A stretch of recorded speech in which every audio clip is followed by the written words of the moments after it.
Isang magandang araw mga kaibigan! Narito na naman po si Shen-Shen TV na magbabahagi sa inyo tungkol sa kwento ng pag-ibig. Pero kung bago ka pa lamang sa aking YouTube channel, paki-like lang po ng ating video, paki-click na rin ang subscribe button at ganoon din ang bell icon para lagi kayong updated sa mga paparating ko pang mga uploads. Chapter 27. Welcome back, GM. Paul, his best friend slash Ellie's bodyguard, greeted him with a hug grind on his face. Ito lang ang pinagsabihan niya ng pagdating niya dahil kailangan niyang magpasundo galing sa airport. How's everyone? He asked nang makasakay na siya sa kotse. You mean Hannah? He teased and an involuntary smile up his face. Pero agad ding naglaho yun nang makita ang seryosong mukha ni Paul. Not good. What do you mean not good? Kunot noon na tanong niya na bahagyang kinakabahan. The news isn't true, right, Nate? Nananadiyang tanong nito. What news? Mas lumalim ang pagkakakunot noon niya. That you and Olive are getting married. What? Bulalas niya. Of course not. Saan galing yon? Well, that's what Olive been telling everyone. That you and Olive are getting married. What? Bulalas niya. Of course not. Saan galing yon? Well, that's what Olive been telling everyone. That you are getting married.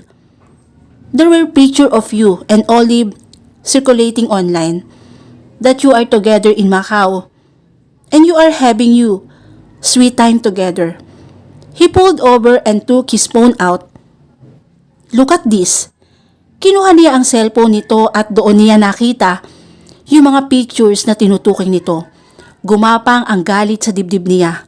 Tapos hindi ka pa makontak. What happened to you, Nate? That was a very stupid move. You are all trying to reach you to no avail. Paul already called him Nate twice. Ibig sabihin, seryoso ito sa pakikipag-usap sa kanya. Paano niya ipapaliwanag sa kaibigan na sinadya niyang hindi makipag-communication kay Hannah? Pero tama ito. He realized that was indeed a stupid decision on his part. If had a maintained communication, sana nalaman niya agad ang tungkol sa mga maling impormasyon na ipinakalat ni Olive.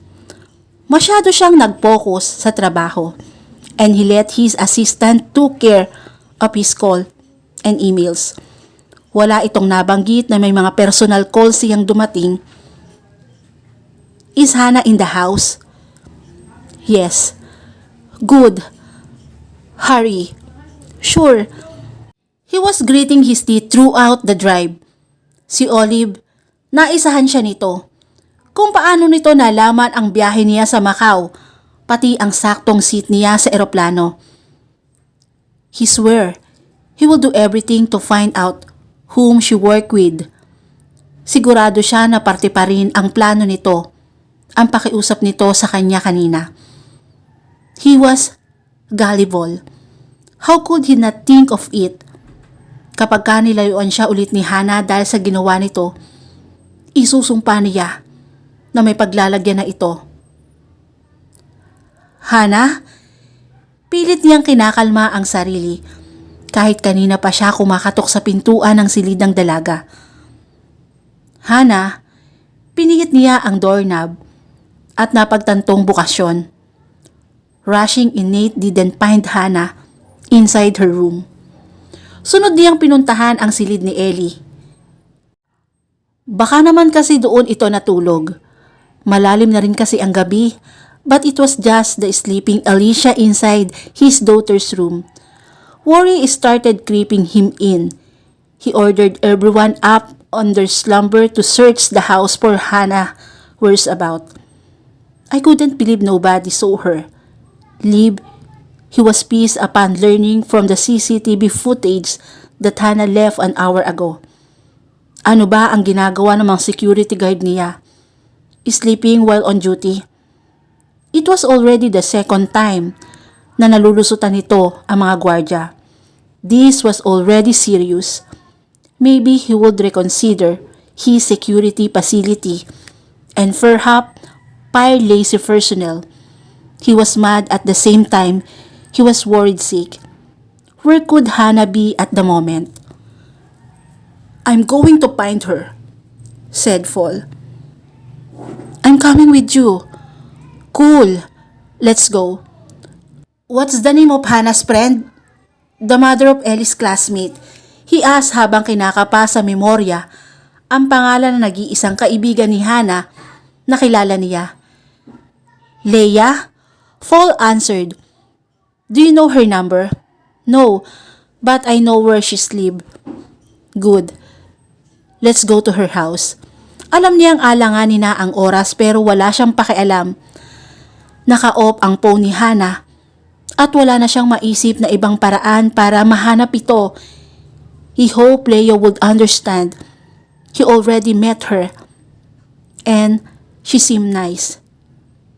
"Don't worry too much, Nate. Hannah promised me she's going to wait for you." Well, she didn't. You see? She's gone again. Masama ang loob niya. Sana lang mahanap pa niya ito dahil kung hindi niya alam kung anong magagawa niya kay Olive. Despite the surprise visit, Leia and her husband were kind enough to accommodate Nate. "I'm sorry to disturb you, but Hannah's missing.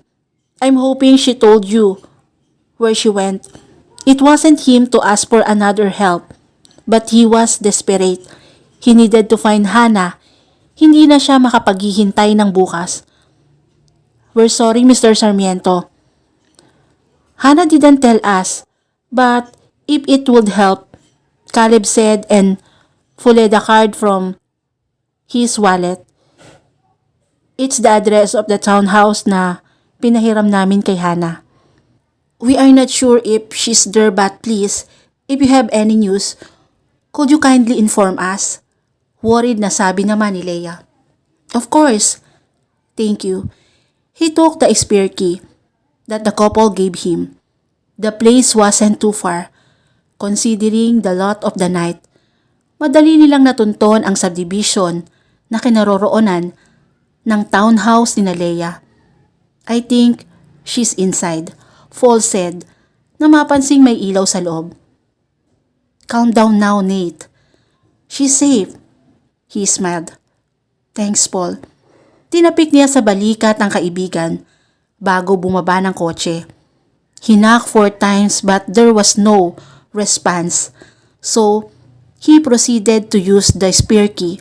His hands were almost shaking. Kinakabahan siya. What would Hannah say? Iniisip kaya nito na totoo ang fake news about him and Olive? Galit kaya ito? Suddenly, he felt bad for not yet telling her how much he loved her. Parang piniga ang puso niya nang makita si Hannah. Natutulog ito sa isang sopa na hindi pa nakaayos.